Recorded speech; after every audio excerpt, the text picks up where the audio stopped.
오순절 날이 이미 이름에 그들이 다 같이 한 곳에 모였더니 우연히 하늘로부터 급하고 강한 바람 같은 소리가 있어 그들이 앉은 온 집에 가득하며 마치 불의 혀처럼 갈라지는 것들이 그들에게 보여 각 사람 위에 하나씩 임하여 있더니 그들이 다 성령의 충만함을 받고 성령이 말하게 하심을 따라 다른 언어들로 말하기를 시작하니라. 아멘. 갑자기 오늘은 성령 강림 주일에 대한 말씀을 전하게 되었습니다. 사실 성령 강림 주일은 5월 23일이었습니다. 5월 넷째 주일이었는데 그때 성령 강림 주일을 빼먹고 그냥 넘어가서 성령 강림 주일을 해야 되겠다 이렇게 생각을 했습니다. 다음 주일이 맥주감사 주일인데 사실은 성경의 날짜로 따지면 맥주감사 주일하고 성령 강림 주일하고 같은 날입니다. 같은 날인데 왜냐하면 성령 강림 주일은 예수님이 부활하고 난 다음에 50일째 되는 날이죠. 그래서 오순절입니다. 그러면 이 예수님의 부활은 언제냐 하면 맥추절 초실절입니다. 맥추절의 시작인 초실절. 그날부터 따져서 50일 되는 날 모든 봄 추수를 다 마치고 감사주일을 지키는 게 그것이 바로 맥추감사주일 또는 날짜로 따져서 오순절이라 그럽니다. 그런데 이제 우리가 한국에서는 상반기의 삶을 다 마치고 감사주일을 지켜서 맥주감사주일을 7월 첫 주로 했고 오순절을 따로 이렇게 5월 23일 날 따로 날짜를 계산해서 지키게 되는 것입니다. 다음 주에 좀 연결을 잠깐 말씀을 드리겠습니다만은 오늘은 성령 강림 주일. 자, 그러면 우리가 예수님 부활한 그날부터 짜져서 오순절입니다. 50일 되는 날. 그렇죠? 그래서 성령이 강림하셨다. 그래서 성령 강림 주일이라고 합니다. 2장 1절에 보면 오순절 날이 이미 임했다 그랬죠. 그리고 예수님이 40일 동안 이 땅에 계셨고 40일 마치고 그 다음 날 하늘로 올리워 승천하셨습니다. 그것이 사도행전 1장에 나오는 말씀입니다. 그렇죠? 그래서 사도행전 1장 3절에 보면 40일 동안 부활하신 후에 지상에 계시다가 이제 마지막 사도들에게 아버지 약속하신 것을 기다려라. 그래서 성령의 세례를 받아라. 그렇게 말씀하시고 제자들이 보는 데서 하늘로 올리워 가셨습니다. 그래서 우리는 승천하셨다 그러죠. 승천하시고 하늘로 부활하신 몸으로 하늘로 가신 겁니다. 그래서 하늘로 올리워 가셔서 영광을 받으셨죠. 그런데 예수님이 돌아가시기 전에 성찬식을 하시면서 제자들에게 중요한 설교를 한 것이 요한복음 13, 14, 15, 16 그리고 이어서 17장이 예수님의 기도장이죠. 그렇게 됐는데 되게 예수님이 설교하신 요한복음 14, 15, 16장 13장은 성찬식이고 그 세 장을 보면은 그러니까 성찬식을 마치고 설교하신 그 내용에 보면 제일 중요한 핵심이 성령을 보내주시겠다는 겁니다. 그리고 성령이 보내주실 텐데 보내주실 이 성령을 받기 위해서 너희는 하나님께 기도해야 한다. 그런 내용이 이제 14, 15, 16장의 핵심되는 내용이에요. 그러니까 돌아가시기 전에 사도들은 어떤 면에서 보면 굉장히 부족하지요. 부족하고 또 학식도 없고 12사도들인데 정말 나중에 예수님이 잡히실 때는 다 도망을 가고 또 베드로는 3번을 부인을 하고 이런 상황이에요. 자, 그런 상황인데도 불구하고 예수님은 그들을 땅에 두시면서 그들에게 세상에 하나님의 복음을 전하고 교회를 세울 것을, 기초를 세울 것을 명령하시고 하늘로 올라가셨어요. 올라가시면서 하신 말씀이 뭐냐면 요한복음 16장 7절에서 그런 말씀을 했어요. 내가 너희에게 실상을 말하노니 내가 떠나가는 것이 너희에게 유익이다. 내가 떠나가지 아니하면 보혜사가 너희에게로 오시지 아니할 것이요 내가 가면 내가 그를 너희에게로 보낸다. 그러니까 예수님이 하늘나라로 올라가시면 땅에 있는 제자들에게 보혜사 성령을 보내주실 것이다. 이 약속을 한 것이 요한복음 16장 7절의 말씀이에요. 그래서 이 오순절에 성령이 임하셨다는 것은 예수님이 하늘로 올라가셨다는 거예요. 그리고 하나님이 기쁘게 아들을 받아주시고 창세로부터 누렸던 영광을 하늘나라에서 다시 아들에게 주셨어요.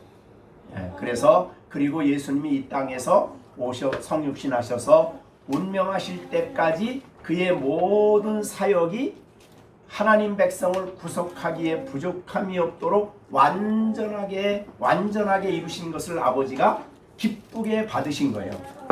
구속사역이 완전하신 것을 하나님이 받으셨어요. 그게 바로 승천하신 거예요. 그리고 하나님 우편에 계셔서 예수님은 대제사장으로서 하나님 앞에 나가서 간절히 기도를 해요. 그 기도의 제목이 여러 가지가 있겠지만 그 중에 대표적인 게 하나님, 이 땅의 제자들은 약하고 부족하고 배운 것도 없지만 저들 속에 나에게 부어주셨던, 그러니까 아들에게 부어주셨던 동일하신 성령을 부어주십시오. 이게 바로 예수님이 하나님 앞에 가서 기도한 중요한 기도였어요. 그게 요한복음 16장 7절이에요. 자, 그러면 가서 기도해서 보내주시는데 성령을 보내주셔서 그 성령이 언제 오셨냐면 사도행전 2장에 오순절에 오셨어요.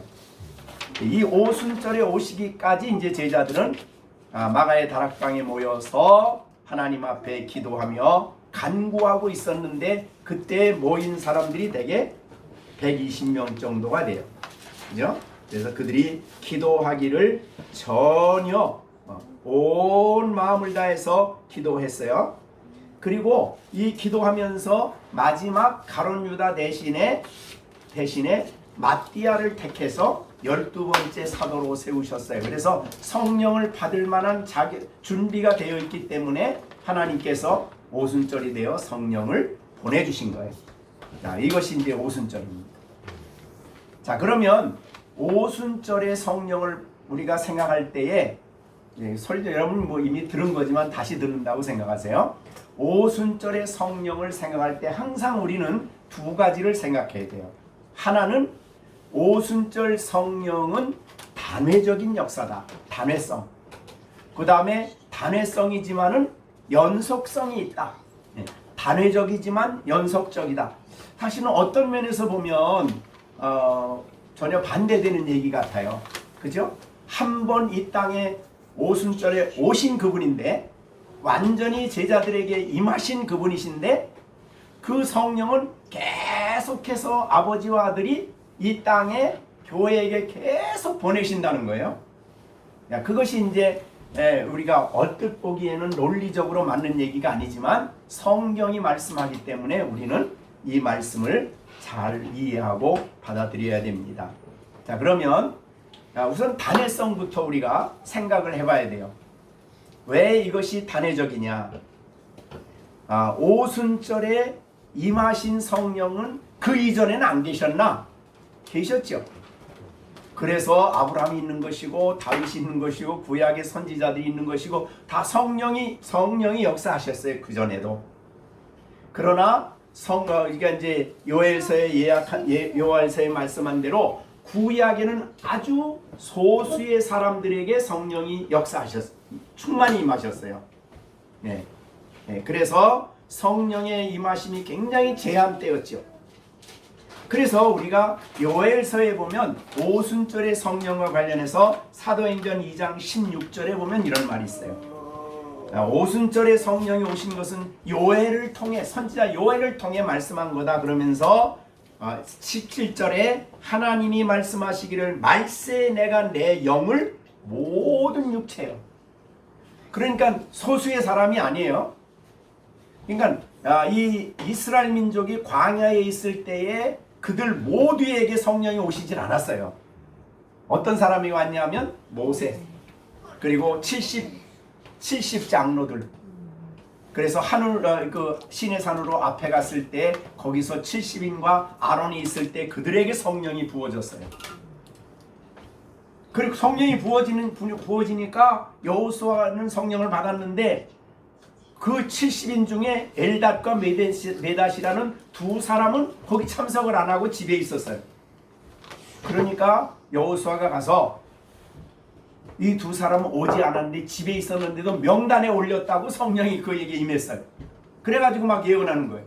그러니까 여호수아가 아니 이 사람은 중단시키십시오. 여기 오지도 않았는데 저기서 예언합니다. 이렇게 이제 모세에게 얘기를 했죠. 그랬더니 모세가 하는 말이 뭐라 그래요? 야, 너 왜 시기하냐? 그러니까 저 사람들 성령 받는 거 시기하냐? 이렇게 얘기하면서 모세가 그래서 나는 모든 이스라엘 백성들이 다 성령 받으면 좋겠다.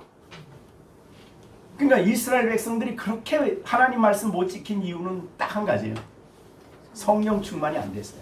성령이 그들에게 부어지질 않았어요.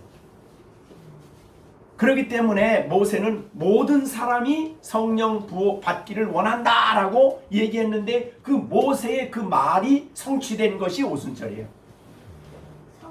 그래서 우리가 이제 그 요엘서 사도행전 2장 17절 보세요. 하나님이 말씀하시기를 말세. 이건 이제 말세는 예수님이 이 땅에 오신 다음부터 시작이 된 거니까 신약 시대죠. 새 언약 시대. 말세에 내 영을 누구에게 부어줘요? 모든 육체. 그러면 모든 사람이란 뜻이면 이 전체 인류를 얘기하는 거예요? 아니죠. 하나님의 택함 받은 하나님의 백성, 구원받은 백성들에게 말세에 하나님의 성령을 조금 주는 게 아니라 어쩌다가 주는 게 아니라 막 쏟아 부어준다. 이거 충만과 관련된 거예요. 이것이 세례와 관련된 거예요. 자, 여러분 이렇게 물로 세례를 받는다 그러면 세례 그 의미가 있지만은 그 내용 자체는 잠기는 거죠. 우리는 지금 세례 준다 그러면 이렇게 물로 세례를 주지만 사실은 성경적인 세례는 물 속에 완전히 들어가는 거예요. 그러니까 잠기는 거예요. 그러니까 성령을 부어주시면 전체가 성령에 사로잡히게 된다 이런 뜻이 되는 거예요. 누가? 모든 육체, 즉 모든 교회에 이런 뜻이 됩니다. 부어주는데 그들이 나타나는 현상은 자녀들까지도 예언하고 젊은이들은 환상을 보고 늙은이들이 꿈을 꾸고 이제 환상, 예언, 꿈 이거는 다 하나님의 말씀을 충만히 갖는다는 그런 뜻이에요. 그래서 성령이 오시면 성령이 말씀을 가지고 역사하신다 이런 뜻이 되는 거예요. 그 다음에 그때 내가 내 영을 남종과 여종, 종에게도 준다 이 말이죠. 그러니까 그 당시에 신분으로 볼 때 종들에게도 부어준다. 이때의 종은 신분적으로 노예를 말하는 거예요. 예. 이 더 성경이 쓰던 시대에는 주인 노예가 주를 이루었어요. 그 다음에 이 사람들이 일을 하고. 자, 그런데 그들에게까지도 그 당시에 사람 취급도 안 받는 그들까지도 다 성령을 부어준다. 어떤 사람에게? 구원받은 사람에게, 주의 이름을 부르는 자들에게. 이런 뜻이 되는 거예요. 그러니까 오순절의 성령의 특징은 부어주시는 거예요. 충만하게 역사하는 거예요. 근데 어떤 사람에게? 예수를 믿는 모든 사람들에게 이렇게 되는 거예요. 자, 그럼 우선 1차적으로 왜 오순절의 역사가 단회적이라고 얘기하냐면 모양이 단회죠. 모양. 네, 첫째 모양은 뭐냐면 급하고 바람이 아니에요. 강한 바람 같은 이니까 몰라. 그때 그 현실적으로는 그 당시에는 같은 그런 소리가 막 있었어요. 막 성령이 임하는 소리가 너무너무 강렬했어요. 그 다음에 마치 불이 혀처럼 갈라졌어요. 불 위에서 불이 내려오는데 혓바닥까지 갈라져서 전체 임한 거 아니에요. 여기 보세요. 각 성경 굉장히 중요한 말이에요. 성경 보니까 각 한 사람 한 사람 위에 각 사람 위에 하나씩 임하여 하나씩 성령이 부어진 거예요. 굉장히 이 말이 굉장히 중요해요. 성령이 한 사람씩, 그러니까 베드로, 요한, 야고보 거기 120명 한 사람 한 사람씩의 성령이 부어졌어요. 네, 굉장히 중요합니다.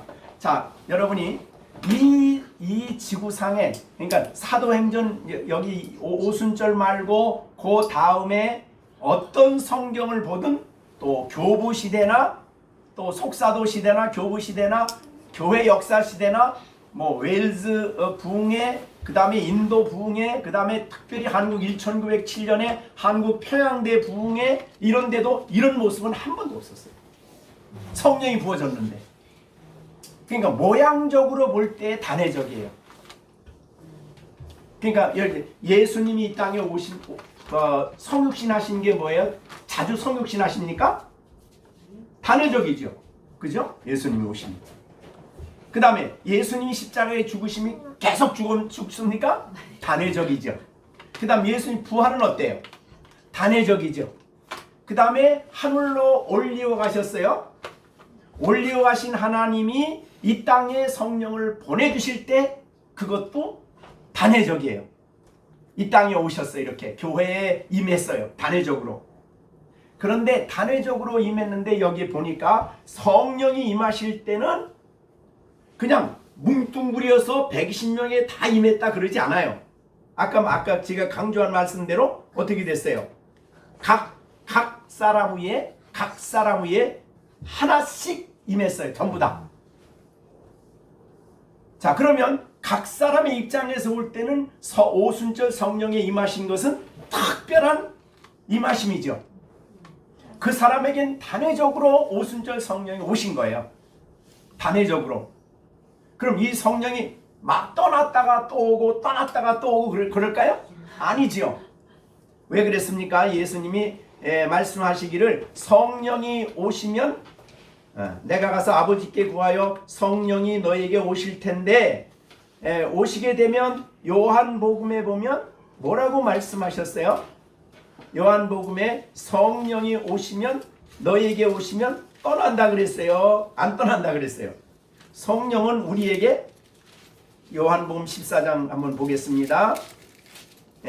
14장 16절이요. 16절 내가 아버지께 구하겠으니 16절 그가 또 다른 보혜사를 성령이에요. 보혜사를 너희에게 한량없이 주셔서 영원토록이요. 자, 그럼 베드로 생각해 보세요. 베드로는 이 오순절 성령이 있기 전에 그 마음 속에 성령이 역사하셨어요, 안 하셨어요? 그 전에 역사하셨죠. 그래서 예수님은 주시오 하나님의 아들입니다라고 고백을 했을 때 야, 그걸 내게 알게 하는 것은 성령님이다, 하나님이다, 그렇게 얘기한 거예요. 그 구원을 받았어요. 근데 오순절 성령은 아직 오시지 않은 거지요. 그죠? 그러니까 구원과 오순절 성령이 임하심과 시간적인 차이가 베드로에게는 있었어요. 사도들에게는. 그런데 고넬료는 베드로가 설교할 때 처음 성령을 받았는데 그때는 고넬료에게는 어떤 상황이냐면 구원받는 거하고 성령이 오시는 거하고 한 시점이에요. 그러니까 우리 은선이 같은 경우는 어려서부터 신앙생활 했으니까 언제 구원 받았는지 날짜를 몰라. 그런데 성령이 오셨어. 믿음 생활하게 되었어. 그러니까 언제 구원 받았는지 성령의 세례를 받고 성령이 임하신 것하고는 시간적인 차이가 있어요. 어려서부터 믿은 사람은.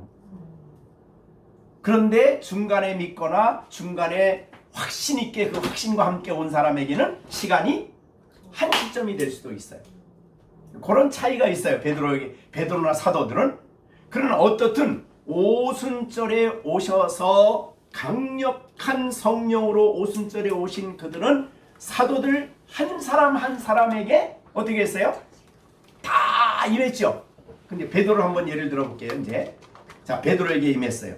근데 임하신 그 오순절에 임하신 충만한 역사하시는, 그리고 사도로 일할 수 있게 하시고 그 다음에 성경을 쓰게 하시고 교회의 기초를 놓게 하시는 이 일을 하게 하시는 그 위대하신 성령의 임하심은 오순절이 된 거죠.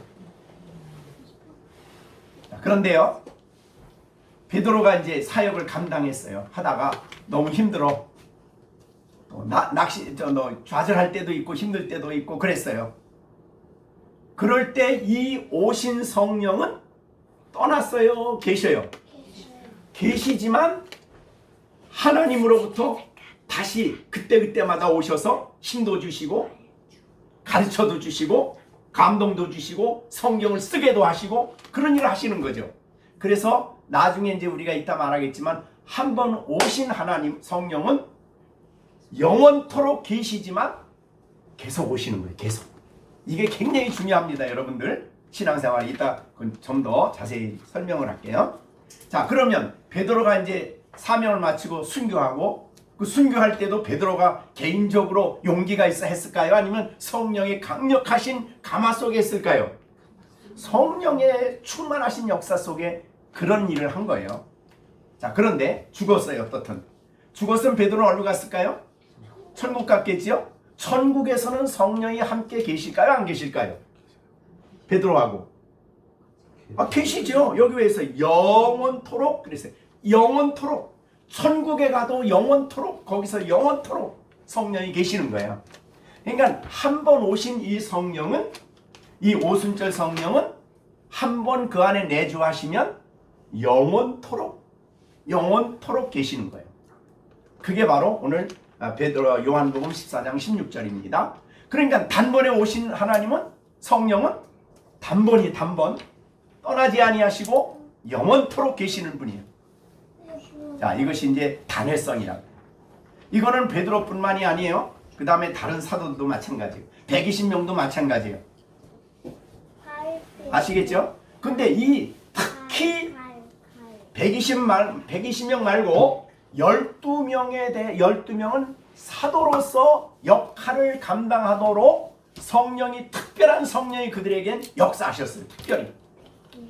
그래서 성경을 쓰게 하시고 그래서 교회를 세우고 기초를 놓는 일을 하게 하신 분이 성령이셔요.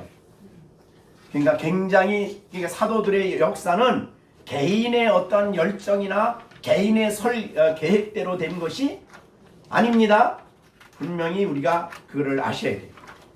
그래서 에베소서 2장 20절에 보면 이런 말 했어요. 너희는 사도들과 선지자들의 터 위에 세움을 받았다. 그 터라는 말은 그들이 전한 복음의 내용 위에 교회가 세워진 거예요. 사도들. 그래서 여러분들이 왜 사도 신경을 얘기하죠? 고백하잖아요.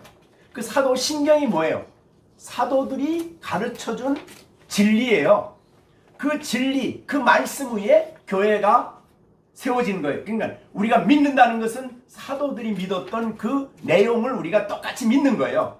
근데 그 믿는 것도 성령의 역사가 아니면 믿을 수가 없는 거죠.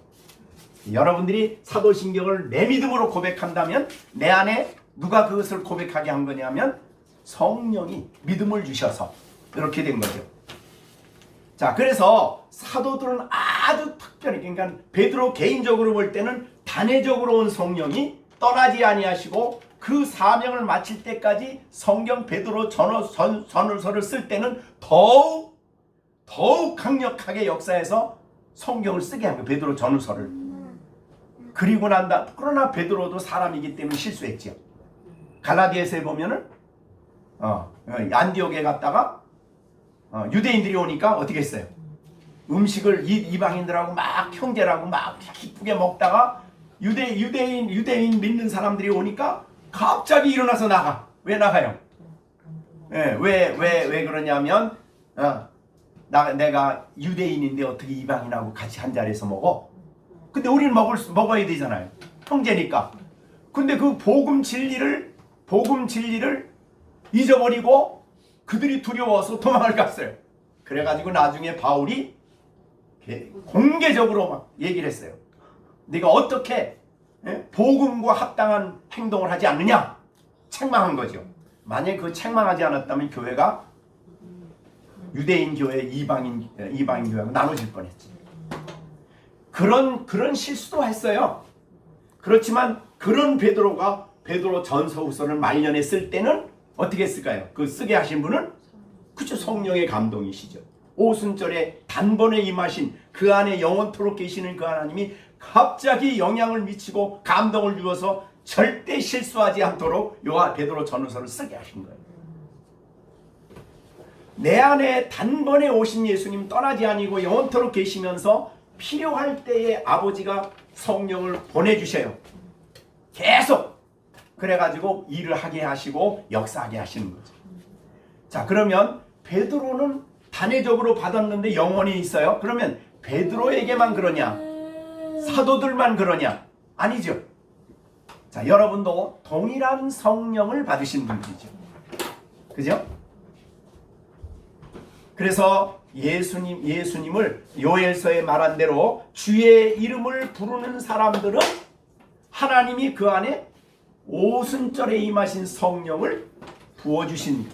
근데 그 성령이 너무 충만하기 때문에 이 성령 세례를 이렇게 말해요. 최초 충만이다. 최초. 그러니까 교회에서 교육을 어려서부터 받아가지고 이제 성령의 감동으로 믿긴 믿었어. 구원은 받았어. 그런데 아직도 그 충만함이, 오순절의 성령의 부으심에 대한 그 충만함이 없어. 그럼 어떻게 신앙생활 할까요? 굉장히 인간적으로 신앙생활을 해요. 종교생활을. 교회 어려서부터 댕겼어도. 그러나 이제 그런 사람에게 이 성령이 갑자기 충만히 임하시는 성령이 세례가 그의 영혼 속에 부어지면 그걸 오순절 성령이 그에게 오신 거죠. 어떻게 와요? 단번에 오신 거죠. 그래서 그건 좀 달라.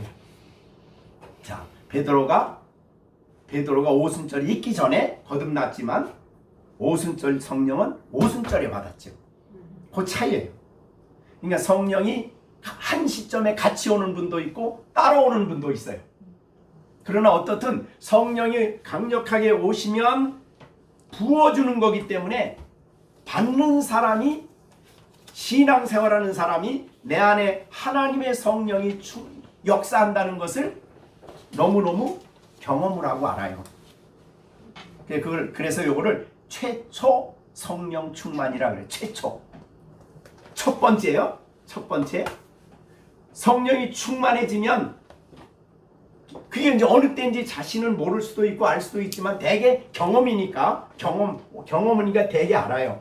아는 것 중에 하나가 뭐냐면 예수 그리스도 성령이 오셔서 강력하게 예수님을 확고하게 믿게 만들어요. 확실하게 믿게 만들어요. 이게 성령의 충만의 기준이에요. 교회 어려서부터 댕겼어도 믿는 건지 안 믿는 건지 이게 희미한 사람들이 성령이 이제 그 안에 오순절 성령이 개인적으로 오시는 거예요. 단회적으로 오면은 뭐 부인할래야 부인할 수 없죠. 내가 하나님의 아버지라는 걸 내 아버지 되신다는 건 부인이 안 돼. 나는 하나님 자녀라는 것이 부인이 안 돼.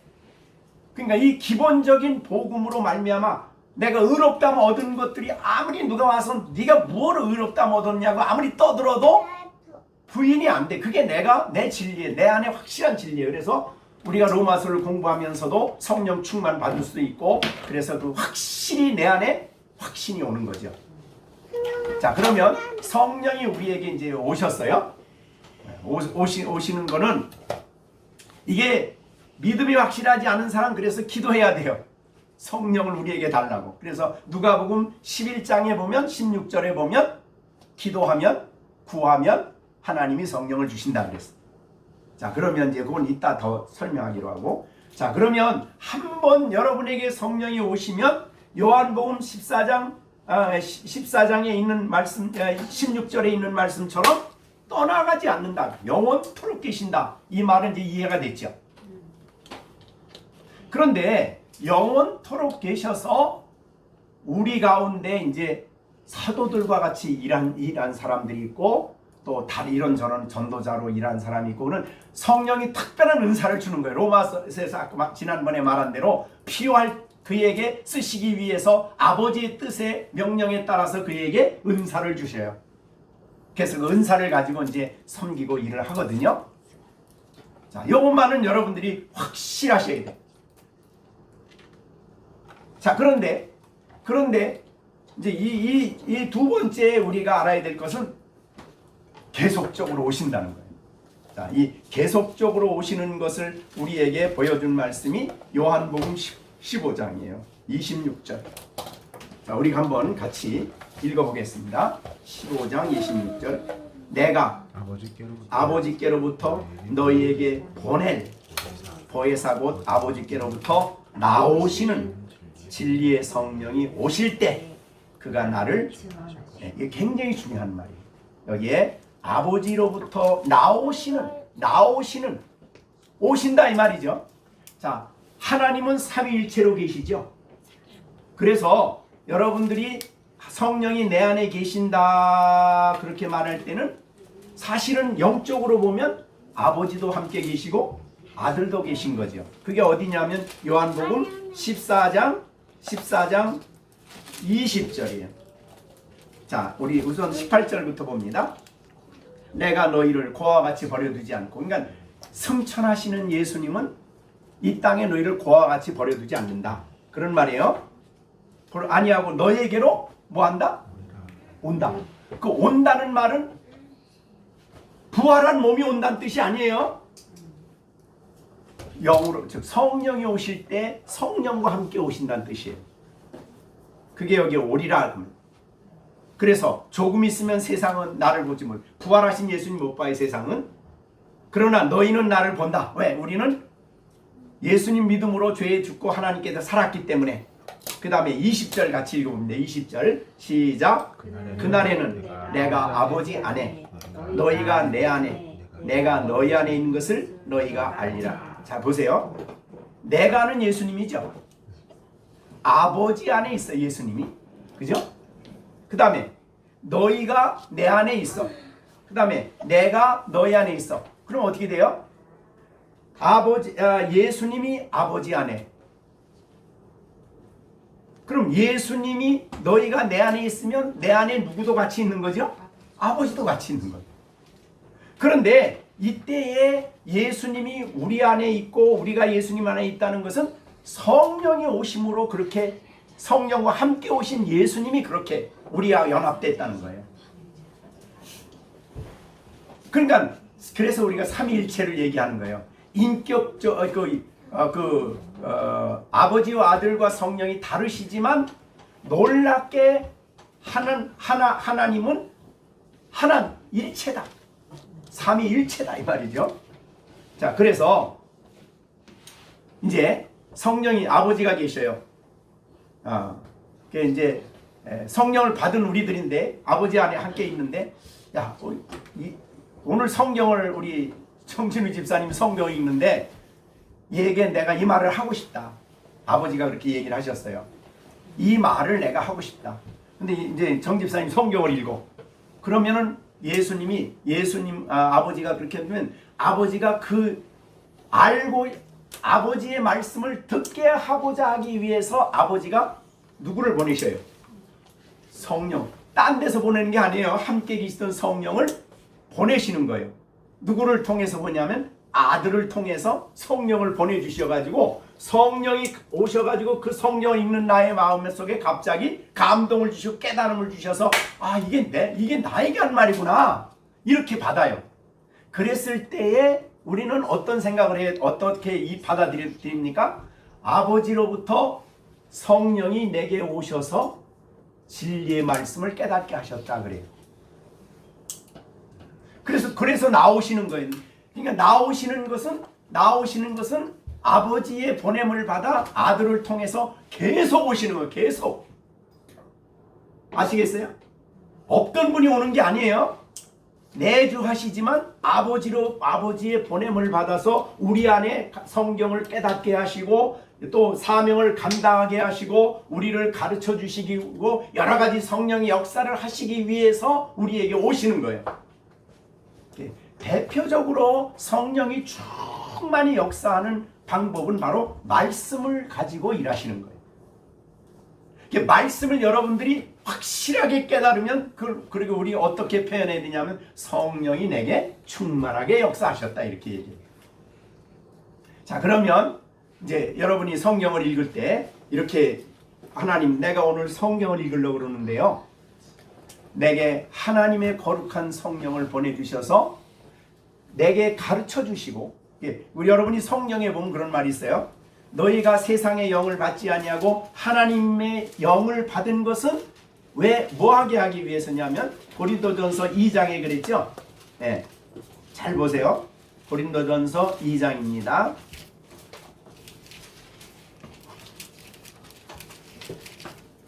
네.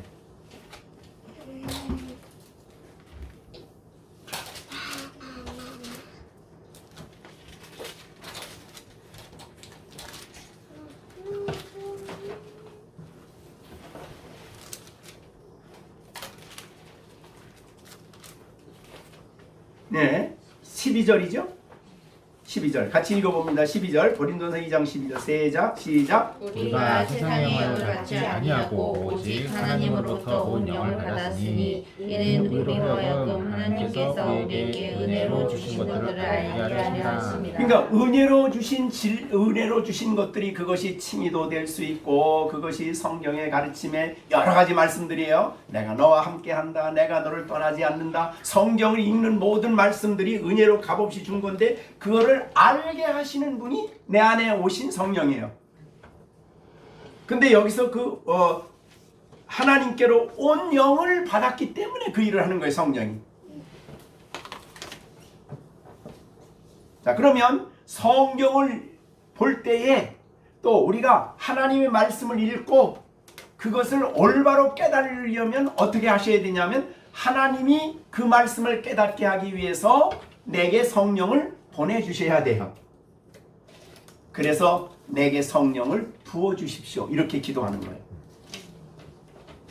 자, 그래서 요한 1서에서도 보면 그런 말씀이 있어요. 요한 1서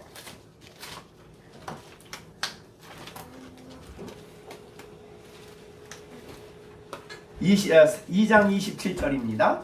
한번 같이 읽어봅니다. 2장 27절. 너희는 주께 받은 바 너희에 거하느니 아무도 너희를 가르칠 필요가 없고 오직 그의 기름 부음이 모든 것을 너희에게 가르치시며 또 참되고 거짓이 없으니 너희는 가르치신 그대로 주 안에 거하라. 그러니까 기름 부음은 먼저는 머리 대신 예수님에게 부어진 거예요. 세례 받으실 때 성령 충만이죠. 그런데 그리스도의 몸에 우리를 접붙였잖아요. 그러면 머리에 부어진 기름이 우리에게도 오게 되죠. 그래서 우리가 기름 부음을 받는 거예요. 그래서 성령이 우리에게 오셔서 우리를 가르치셔요. 이게 성령이 오셔서 하시는 일이에요. 성령의 충만을 받았다 그 말은 다른 말로 하나님 말씀을 확실하게 깨닫고 그 말씀이 내 마음에 내 심령에 지금 내 마음에 가득 차 있어. 그 성령 충만이라고 하는 거예요. 그러니까 우리가 이 일을 위해서는 기름 부음이 성령이 우리에게 부어져야 돼요. 그 부어진 말은 다른 말로 충만이에요. 하나님 예수님에게 있는 진리들을 확실하게 깨닫고 그거를 내가 기쁨으로 받아들일 때 생수를 마신다 그래요. 요한복음 4장에 있는 말씀처럼. 그러니까 그 모든 일을 하는 게 누구예요? 성령이셔요. 그러니까 여러분들이 성경을 읽을 때나 설교를 들을 때나 또 사명을 무슨 일을 아침에 일어나서 오늘 하루 해야 할 일들 나를 통해 하나님이 하실 일들을 기대하는 우리들은 아침에 일어나서 기도할 때 어떻게 기도해야 될까요? 오늘도 성령을 내게 부어주심으로 성령의 지혜와 능력을 따라 오늘 하루를 지나게 해주세요. 이렇게 돼야 된단 말이에요. 자, 여러분이 신앙인들은, 예수를 믿는 신앙인들은 예수님의 제자들이죠. 주님을 따라가야 되죠. 예수님을 닮아가야 되죠. 그러면 우리가 성령 없이 예수님 닮아갈까요? 성령 없이 예수님 따라갈 수 있을까요? 안 되는 거예요. 그러니까 정말 성령을 계속 우리에게 부어주셔야 돼요. 우리 안에 거하시는 성령이 계속적으로 아버지가 어떠한 사명을 주셔서 어떤 일을 하시도록 내게 계속적으로 성령을 부어주셔야 되는 거예요. 그래서 우리는 그런 기도를 하는 거예요. 우리의 전체 삶이, 신앙인의 전체 삶이 정말 하나님을 영광스럽게 하고 예수님을 닮아가는 그런 삶을 살아가기 위해서는 반드시 아버지께로부터 아들을 통해 우리에게 성령이 계속적으로 오셔야 돼요. 그건 기도에 대한 응답이에요. 그래서 우리가 누가복음 11장 한번 찾아보죠. 우리가 뭐 잘 아는 말씀이지만, 누가복음 11장입니다. 9절부터 13절까지 읽어봅니다. 9절. 내가 또 너희를 같이 읽습니다. 내가 너희에게 이르노니 구하라. 그럼 너희에게 주실 것이요. 찾으라. 그럼 찾을 것이요. 문을 두드리라. 그러면 너희에게 열릴 것이니라. 구하는 이마다 받을 것이요. 찾는 이가 찾아낼 것이요. 두드리는 이에게 열릴 것이니라. 너희 중에 아버지 된 자 누가 아들이 생선을 달라면 생선 대신에 뱀을 주며 알을 달라면 전갈을 주겠느냐? 너희가 악할지라도 좋은 것을 자식에게 줄 알거든. 하물며 너희 하늘 아버지께서 구하는 자에게, 그렇죠, 그게 성령, 그 기도예요. 성령을 주시지 않겠느냐? 그런 말이에요. 자식이 열심히 생선을 달라 그러는데 뱀을 줘요? 아니죠. 하나님 우리에게 꼭 필요하고 있어야 할 거룩한 성령을 우리에게 주시는 거예요. 그러니까 이제 이렇게 여러분이 생각해야 됩니다. 아까 요한복음에서 15장에서 말씀한 대로 성령은 어디로부터 오셔요? 하나님이 누굴 통해서? 예수를. 그러니까 아버지로부터 나오시는데 예수를 통해서 우리에게 오셔요. 아버지로부터 예수에게 보내진 그 예수님을 보낸과 동시에 그 성령이 우리에게 오시는 거예요. 자, 그런데 여기 사마리아에 한번 우리가 사도행전 11장에 보면 사마리아의 8장이죠. 빌립이 사마리아에 가서 복음을 전하게 돼요. 자, 복음을 전했는데 어떤 상황이 벌어졌냐면 너무나 많은 사람들이 예수를 믿어요. 사마리아의 전도예요. 사도행전 8장 4절부터. 그래가지고 많은 사람들이 예수를 믿어. 그러니까 예루살렘에서 누굴 보내냐면 베드로를 파송해요. 자, 그래서 빌립 집사님이 가서 전도해가지고 예수를 많이 믿으니까 베드로가 와요. 20절, 사도행전 8장 20절. 베드로가 도착을 했어요. 그리고 베드로가 뭐 하냐면 안수를 해요. 자, 여기에 17절. 이에 두 사도가, 베드로와 요한인데 두 사도가 그들에게 안수하며, 요한과 베드로죠. 14절에는 그래서 성령 받기를 기도하니 아직 한 사람도 내리신 일이 없고 오직 예수의 이름으로 세례만 받을 뿐이더라. 이 두 사도가 그들에게 안수하며 성령을 받았어요. 그러니까 예수를 믿고 세례 받았던 사람들이 이 사람들이 그 앞에 보면 빌립이 전도함으로 세례 다 받았거든요. 예수를 믿고. 근데 뭘 못 받았어요? 오순절 성령이 그들에게는 아직 안 왔어요. 그래서 베드로와 요한이 가서 안수한 게 아니라 뭐부터 했어요? 15절. 안수는 17절이고 기도는 15절이에요. 그러니까 안수가 성령 준 게 아니라 기도의 응답이에요. 순서는 그렇죠. 잘 하셔야 돼요. 그래서 성령이 임하니까 뭐 사람들이 충만해져 가지고 달라지잖아요. 네, 그러니까 여기에 이제 18절에 시몬이라는 사람이 있었어요. 시몬. 이게 이제 마술사인데 시몬이 베드로 사도에게 가서 베드로에게 가서 뭐라고 요청하냐면 돈을 줘요. 돈을. 18절. 그죠? 시몬이 사도들의 안수로 성령 받는 것을 보고 돈을 갖다가 줘. 돈을 갖다 주고 뭐예요? 뭐라고 요구하냐면 이 권능을 내게도 좀 주십시오. 그래서 내가 누구든지 안수하면 성령 받게 해주세요. 그러니까 이 시몬의 입장에서 볼 때는 베드로가 안수해서 받는다고 생각했어요. 그런데 아까도 말했지만 성령의 오심은 아버지와 아들을 통해 오는 거지. 또 기도했다고 기계적으로 오는 게 아니에요. 아버지와 아들이 보내주셔야 오는 거죠. 그런데 시몬은 베드로가 안수로 오는 줄 알고 자기도 안수하면 될 수 있다고 줄 수 있는 권세를 내게 좀 달라고 돈을 드렸어요. 돈을. 그러니까 시몬이 베드로가 뭐라 그런지 아세요? 20절 같이 읽어봅니다. 베드로가 이르되 내게 하나님의 선물을 주고 살 줄로 생각하였으니 내 은과 내가 함께 나갈지어다. 그 다음에 이제 21절에는 하나님 앞에 내 마음이 바르지 못한 이 복음이에요. 복음에 대해서는 내가 상관도 없다. 그렇게 됐어요. 그러니까 시몬의 입장에서는 자기가 이 권능을 받기를 원했어. 자, 이것이 잘 보세요. 이것이 오늘날 교회 안에 들어온 모습이 뭐냐 하면 어느 목사님이 안수하면 성령 받더라. 이렇게 되는 거예요. 그거는 누구하고 똑같은 거예요? 시몬과 똑같은 거예요.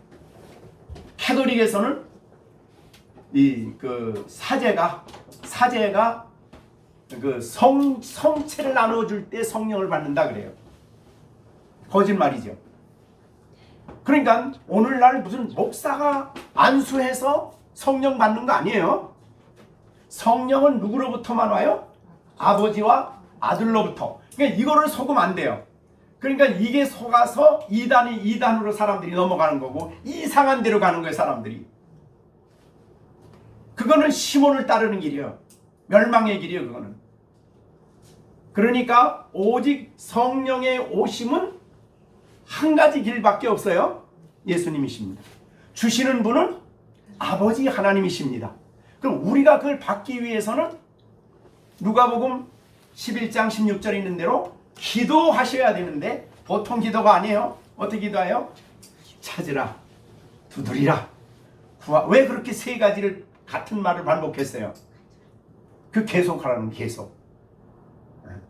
계속 구하고 찾고 두드리고 그러면 주신다. 그러니까 우리가 기도를 해야 돼요. 기도가 자동적으로 오는 거 아니에요. 그것도 기도는 우리가 하지만 주시는 분은 아버지와 아들을 통해서 오는 거예요. 이것이 하나님의 절대 주권입니다. 이 주권을 잊어버리면 안 되는 거예요. 그래서 우리는 가서 불쌍히 여겨달라고 긍휼을 구하고 성령의 부으심을 간절하게 구하는 일이 필요한데 이거를 구할 수 있는 사람은 어떤 사람이냐 하면은요. 예수님께서 요한복음 9장에서 그 말씀을 하셨어요. 요한복음 9장 한번 보세요. 요한 7장 27절이에요. 7장 37절. 명절 끝날 곧 큰 날에 예수께서 외쳐 이르시되 누구든지 목마르면 내게로 와서 마시라. 나를 믿는 자는 성경에 이름과 같이 그 배에서 생수의 강이 흘러나오리라. 이는 그들이 믿는 자들이 받을 성령을 가리켜 말씀하심이라. 근데 예수께서 아직 영광을 받지 않았어요. 십자가에 죽으시고 부활하지 않았어요. 아직. 그러면 성령이 아직 그들에게 계시지 않더라. 이렇게 됐어요. 그러니까 여기에 성령이 이렇게 아버지로부터 보내시는 성령이 우리 안에 임하셔서 계시기 위해서는 어떤 사람이 주시는 분은 하나님이지만 우리 편에서는 뭐가 필요해요? 목마름이 필요하죠. 그죠? 그러니까 목마른 자를 초청하셨어요. 나 성령 없어도 잘 살아. 잘하고. 그런 사람은 성령의 부으심이 이게 안 되는 거예요. 예, 그래서 목마르거든 목마른 자는 우리나라 말로 목마른 자는 우물을 파듯이 목마르거든 내게로 와라. 초청받을 수 있는 사람 목마른 사람이에요. 즉 목마르다는 뭐예요? 우리나라 목마른 가군 이 성경에서 이스라엘 땅에서 목마른 가는 기본적으로 달라요. 거기는 사막이에요. 정말 목마르면 정말 죽는 것 같은 거예요. 그래서 목말라서 죽지 배고파서 죽는 게 아니에요. 그러니까 이 목마름이 어느 정도 심각한 것을 아는 사람이에요. 하나님의 성령이 내게 부어져야 그리스도의 제자로 살고, 성령이 오셔야 내가 성경을 바로 깨닫고, 성령이 오셔야 내가 은혜를 바로 알고, 성령이 내게 부어주셔야 된다는 이 사모함이 있는 사람은 예배를 드리기 전에도 이 기도를 해야 되고, 성경을 읽기 전에도 이 기도를 해야 되고, 간구를 해야 되는 거예요. 아셨죠? 그래서 우리가 이 오순절을 모르면 하나님이 오순절을 통해서 그 무능하고 실패자고 수없이 깨닫지 못하는 그 제자들을 전혀 새로운 사람으로 만들어 주셨죠. 성령이 하신 일입니다. 그러니까 여러분, 지난주에 제가 설교할 때 우리 정진우 집사님이 안 된다, 이렇게 못 산다 그랬는데, 정말 그 나중에 뭐라 하냐면 정말 하나님이 능력 주지 않으면 못한다 이렇게 얘기했어요. 그걸 알면은 능력을 구해야죠. 왜? 주시는 분이 하나님이시니까. 그래서 하나님의 영이 내게 부어지기를 위해서 기도해야 되는 것이에요. 그 목마름이 있는 사람이 구해요. 십자가 밑에서 보통 구하는 게 아니에요. 그냥 구하고 찾고 두드리고 또 두드려. 그럼 하나님이 세상의 자기 자식인데, 그죠? 우리가 하나님의 자식인데, 자식이 구하는데 어떻게 하나님이 계속 실패하는 삶을 살아가도록 놔두겠냐고요? 그렇게 안 하시죠. 그렇죠? 여러분 하나님 자녀입니다. 자녀인데 어떻게 하나님이, 자기의 위대한 능력을 가지신 하나님이 어떻게 그냥 늘 넘어지는 모습으로 그냥 보시겠어요? 아니죠. 그래서 하나님의 성령을 충만히 주실, 성령을 충만히 주실, 그러니까 오순절을 한번 받았으면 영원히 계신 거예요. 또 다른 성령을 달라고 하는 거 아니에요. 네, 하나님의 성령이 내게 오셔서 역사해달라는 뜻이에요. 은사를 주시고 은혜를 주시고 깨닫게 하시고, 이거는 우리가 늘 사모하고 기다려요. 물 한 번 먹었다고 다시 안 마셔요? 한 번 마시고 안 마시는 사람 없어요. 강가에서는 계속 목이 마르면 또 마시고 또 마시고 또 마시고 또 마시고, 성령을 내게 다시 오시고 내게 주셔서 내가 그 성령을 또 마시고 또 마시고 또 마시고, 이게 그리스도인의 기도의 중요한 제목. 자, 이제 오순절의 의미는 바로 그런 의미입니다. 충만하게, 아주 넘치게. 그래서 우리 디도서 한번 보세요. 어느 정도냐면요, 이건 모든 성도에게 약속된 거예요. 디도서 3장 맞습니다. 5절 6절. 5절 6절. 우리를 구원하시되 우리가 행한 바 의로운 행위로 말미암지 않고, 3장 5절입니다. 오직 그의 긍휼하심을 따라. 그 다음에 중생의 시승과 성령의 새롭게 하심을 우리가 중생을 했어요. 그 다음에 6절. 그 다음에 우리 구주 예수 그리스도로 말미암아 우리에게 성령을 풍성히 부어주사 우리로 그의 은혜를 힘입어 의롭다 하심으로도 영생의 소망을 따라 상속자가 되려고 풍성히 우리에게 주시기를 원하시는 분이셔요. 그러니까 풍성한, 하나님은 정말 풍성하셔요. 자, 그래서 우리 알게 하시고 은사도 주시고 다 하셔요. 근데 우리가 게을러 빠져가지고 이거 누리지 못하면 이거 정말 불쌍한 그리스도인들이에요. 예, 이렇게 아시고, 예, 정말 우리가 이 오순절의 의미를 바르게 깨닫고 신앙생활하는 여러분들이 되시기를 간절히 바랍니다. 기도하겠습니다.